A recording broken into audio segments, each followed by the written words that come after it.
Morning. Once again, welcome back to our online teaching of St. Thomas School, Maua. Myself, Nimisha Mehta. Today, we are going to start our unit 14, punctuation. We have started in our last lecture in punctuation, comma, full stop, apostrophe, quotation mark, and capital letter. Do you know? Punctuation is the use of various signs or marks in written language to bring clarity to the meaning of a sentence or passage. Full stop. Do you know? The end of a statement sentence. Comma is used to separate words or phrases in a sentence. Apostrophe to show belonging or the relationship between two things. We also use it in contractions. Sina's boutique. The professor's lecture.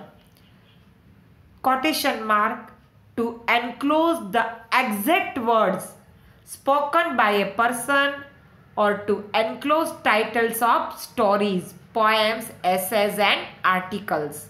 What a wonderful painting, explained Smita. Spoken words by particularly Smita. Do not know direct and indirect. We use quotation mark. Now capital letter to begin a sentence. And for proper nouns, the pronoun I is always written in capital. Keep it in mind, okay? So now we go as per our further topic, colon. In punctuation, colon. The colon is used to introduce a list, an explanation, a quote or a definition. We also use a colon to distinguish the title from the subtitle and hours from minutes. The examinees were asked to bring three things: a pencil, an eraser and a scale. So here they given list: a pencil, eraser and a scale. Then we use colon, two dots. Understand? Let's not forget the main issue. We need to quit using plastic. It's an explanation. Peter Pan. Every time you say you don't believe in fairies, a fairy dies. It's a quote. What else? A very large amount of something pleasant. Definition. Nihal bought a copy of George Eliot's novel Middlemarch, a study of provincial life. Subtitle is a study of provincial life. Then we use colon. Here they mention hours and minutes. Do you know? 11:34 a.m. 6:30 p.m. Between hours and minutes we put colon. The semicolon. Semicolon joins two independent sentences that are closely related. It often replaces a conjunction. We also use semicolons in place of commas in a list that has commas within items. Rohini never goes out after dark. She is scared of ghosts. So here two sentences relate with each other. Independent sentences that are closely related. Rohini never goes out after dark. She is scared of ghosts.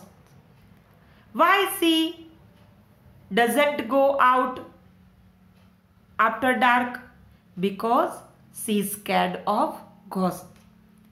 There are three important dates in this chapter: February 4, 1922, March 12, 1930, August 9, 1942. Here they mention three important dates, so we put semicolon between them. Imran had finished his work. Therefore, he left earlier than usual. We go more details about colons and semicolons, then you can understand. Colons and semicolons are two types of punctuation. Colons, here they mention, look, two dots, are used in sentences to show that something is following like a quotation. Example or list. Semicolons, one point and down its comma, are used to join two independent clauses or two complete thoughts that could stand alone as complete sentences. Semicolons looks like a comma with a period about it. And this can be a good way to remember what it does. A semicolon creates more separation between thoughts than a comma does, but less than a period does.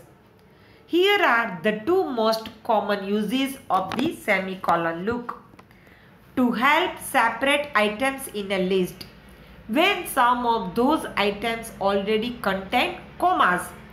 Let's look at an example, as that is the easiest way to understand this use of the semicolon. Suppose I want to list 3 items that I bought at the grocery store. Apples, grapes, pears. Here see how to arrange as a semicolon. In a sentence, I would separate these items with commas. I bought apples, grapes and pears. Now suppose that the 3 items I want to list are described in phrases that already contain some commas. Shiny, ripe apples, small, sweet, juicy grapes, firm pears. If I use commas to separate these items, my sentence look like this. I bought shiny, ripe apples, small, sweet, juicy grapes and firm pears. To join two sentences, an independent clause is a group of words that can stand on its own independently. It is a complete sentence. Semicolons can be used between two independent clauses. The semicolon keeps the clauses somewhat separate like a period would do, so we can easily tell which ideas belong to which clause. But it also suggests that there may be a close relationship between the two clauses, closer than you would accept if there were a period between them. Let's look at a few examples. Here are a few fine independent clauses standing on their own as complete sentence. I went to the grocery store today. I bought a ton of fruit. Apples, grapes and pears were on sale. Now where could semicolons fit in here?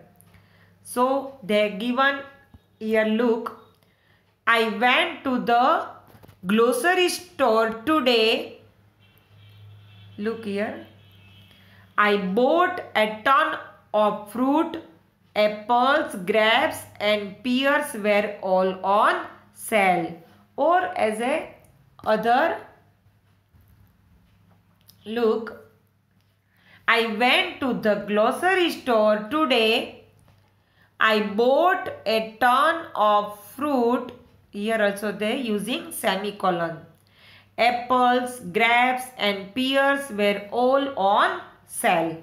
Okay, I hope you understand where and how we use that colon and semicolon. All from this punctuation lesson we understand how to use and when and where we use full stop, question mark, exclamation mark, comma, apostrophe, quotation mark, capital letter, colon and semicolon. Okay, dear students, complete your notebook as per PDF and also write down after SEM 2 full lessons exercises in your notebook. Complete with textbook. Okay, thank you.